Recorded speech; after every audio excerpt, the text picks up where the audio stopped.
मायका से पहले ससुराल। जब सुहानी जी रोटी बना रही थी तभी किसी ने दरवाजे की बेल बजाई। सुहानी जी जब तक रसोई घर में अपने हाथों में लगे आटे को धो रही थी तब तक लगातार दरवाजे की कुंडी बज रही थी। वह लगातार बोल रही थी, थोड़ा रुको, मैं आ रही हूँ। अब इस उम्र में वह भागकर जा भी नहीं सकती दरवाजा खोलने के लिए। फटाफट उन्होंने अपना हाथ धोया और तुरंत दरवाजा खोला।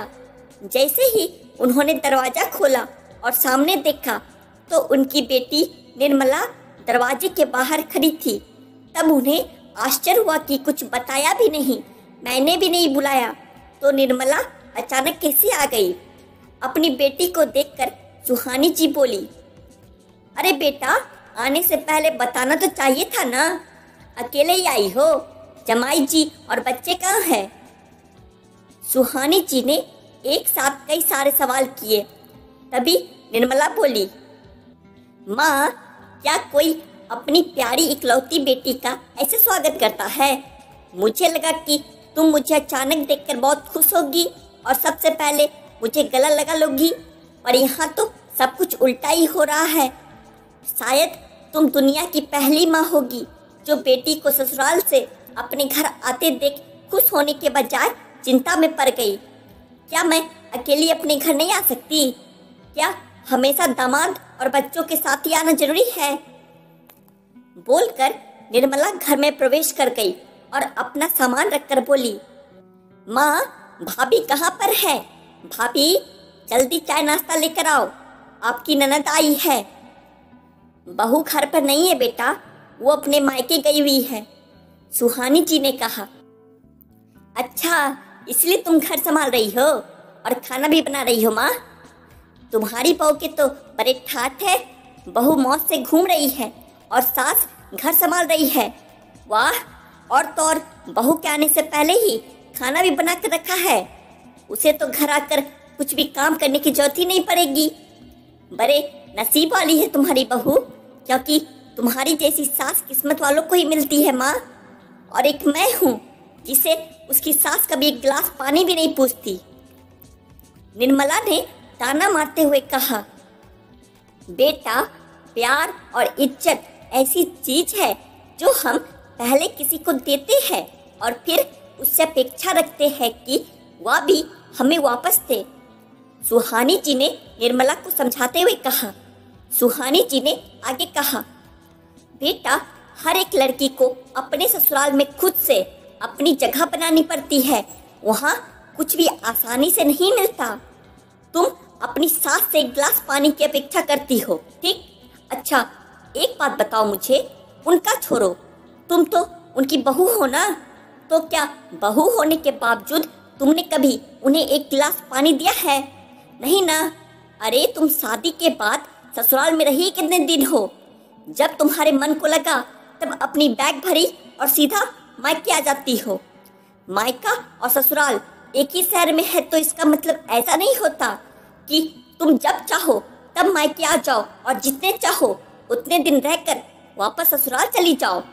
मायके में भी बेटी को मान सम्मान तभी मिलता है जब बेटी ससुराल का मान सम्मान रखकर मायके में कुछ दिनों के लिए आती है, तभी उसे मान सम्मान मिलता है। ऐसे हर रोज बिन बुलाए कोई कारण ना होते हुए भी कोई बेटी अगर मायके आती है तो उससे साधारण पूछताछ भी कोई नहीं करता, और तुम मेरी बहू की तुलना अपने आप से करती हो। अरे बेटा, तुम तो मेरी बहू की बराबरी मत करो। वह कभी भी बुलाए बिना अपने मायके नहीं जाती है, और गई भी तो यहाँ की कोई भी बात वहाँ नहीं बोलती। वह जब घर में रहती है तब वह मुझे घर के कोई भी काम को हाथ लगाने नहीं देती। और रही बात अभी की, तो अभी मैं अपनी इच्छा से घर के काम कर रही हूँ, वह मुझे कोई भी काम करने को नहीं कह गई है। बेटा, अपनी बेटी को माँ के सिवाय अच्छा कौन समझ सकता है? मुझे तुम्हारा स्वभाव अच्छी तरह से पता है। तुम्हारे ससुराल में सब लोग अच्छे हैं, तुम ही उनके साथ मिलजुल कर रहना नहीं चाहती। मायका का एक अपना स्थान होता है और ससुराल का अपना। मायके में घर का काम अपनी मर्जी से होता है, लेकिन ससुराल में सबसे पहले सबका दिल जीतना पड़ता है, सबको अपना बनाना पड़ता है। और वैसा करने के लिए छोटों से लेकर बड़ों तक सबको प्यार करना पड़ता है, सबकी पसंद नापसंद का ध्यान रखना पड़ता है, सबसे प्यार से बोलकर सबको उनके घर के कामों में मदद करनी पड़ती है। तभी सब लोग घर में आई नई बहू को स्वीकार करते हैं, उसे अपना मानते हैं। तुम जिम्मेदारी लेने के लिए तैयार ही नहीं हो, इसलिए रोज रोज मायके चली आती हो, यहाँ आकर भी वही करती हो। अभी की बात देख लो, घर में कदम भी नहीं रखा, उतने में ही भाभी को ऑर्डर देना शुरू कर दिया, भाभी मुझे चाय नाश्ता लेकर आओ। वह व्यक्ति घर में है या नहीं, वह कैसी है, उसकी तबीयत कैसी है, वह पूछना भी जरूरी नहीं समझा। घर में आए मेहमान की बर्ताव अगर सामने के व्यक्ति को पसंद आता है तो उसके बिना बोले ही उसकी मेहमान नवाजी पूरी हो जाती है। पर तुम्हारा ऐसा बर्ताव मुझे ही पसंद नहीं आता तो तुम्हारे ससुराल के लोगों को कैसे पसंद आएगा। तुम बोलती हो ना मेरे बहू का बहुत ठाठ है, तो वो बात सही है। उसने यहाँ हमारा दिल जीत लिया है और हर एक के दिल में खुद की जगह बनाई है। वो रोज रोज तुम्हारी तरह ससुराल के लोगों के साथ झगड़ा करके मायके नहीं जाती। इस वजह से ससुराल और मायका दोनों जगह उसकी इज्जत होती है। जब तक उसे अपने मायके से बुलावा नहीं आता तब तक वह जाती भी नहीं। यह सब बोलते हुए आज सुहानी जी ने ही अपनी लाडली को उसके बर्ताव के दोष दिखाए, क्योंकि उन्हें लगता था कि अगर अपनी बेटी को अभी नहीं समझाया तो वह उसे कभी नहीं समझेगी। तब तक सुहानी जी की बहू अंजलि भी घर आ गई। वह निर्मला को देखते ही बोली, अरे दीदी आप कब आई? मुझे फोन किया होता तो मैं जल्दी घर आ गई होती ना। इस पर निर्मला बोली, नहीं नहीं भाभी, मैं वापस जा रही हूँ। अभी ही मेरी सास का फोन आया था, उनके सीने में दर्द हो रहा है, मुझे वापस जाना है। किसी और दिन यहाँ वापस आऊंगी, अभी चलती हूँ। बोलकर निर्मला अपना सामान लेकर जाने लगी। तभी अंजलि ने उसे रोकने का काफी प्रयास किया। फिर सुहानी जी ने ही अपनी बेटी को रोकने के लिए मना किया और अपनी बहू को बोली, बहू जाने दो से, पहले अपना घर संभालने दो, उसके बाद ही वो अपने मायके में कदम रखेगी। तुम भी किसी के नहीं बुलाने पर अपने मायके जाती हो क्या? नहीं ना, बस फिर जाने दो से। अपनी सास की यह बात सुनकर अंजलि भी समझ गई कि आज उसकी सास ने अपनी बेटी को जीवन का पाठ पढ़ाया है। धीरे धीरे समय का पहिया अपनी गति से घूमता रहा और काफी महीने बीत गए, लेकिन निर्मला का फोन नहीं आया था और वह खुद भी मायके नहीं आई। इसलिए सुहानी जी ने उसे फोन किया। शुरुआत में किसी ने भी फोन नहीं उठाया और फिर थोड़ी देर बाद फोन किया तो किसी ने फोन उठाया, लेकिन वह निर्मला ने नहीं, उसकी सास ने उठाया। तभी उन्होंने उनकी तबीयत का पूछा, फिर दोनों की बातें शुरू हुई। तभी बीच में ही निर्मला की सास ने सुहानी जी को धन्यवाद किया। तब अचानक उनके ऐसे बोलने पर उनको कुछ समझ नहीं आया, इसलिए सुहानी जी ने वापस पूछा, समधन जी आप और किसी की बात कर रही हो क्या? निर्मला की सास बोली, नहीं तो फिर आप धन्यवाद किसको बोल रही थी?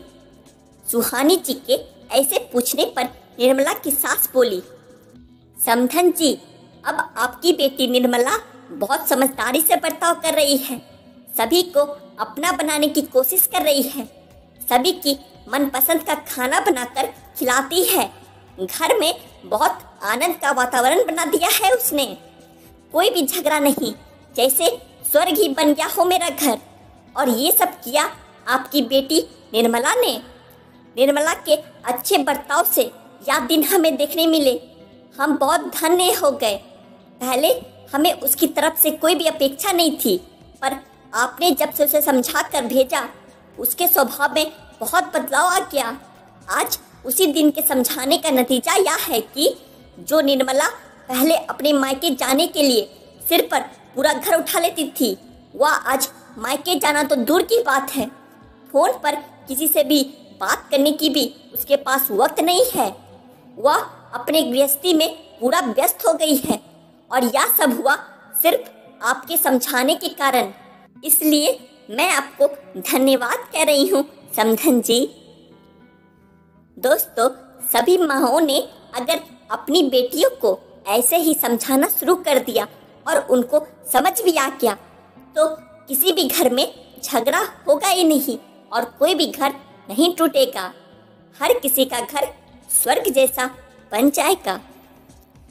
तो कैसी लगी दोस्तों आपको आज की यह कहानी?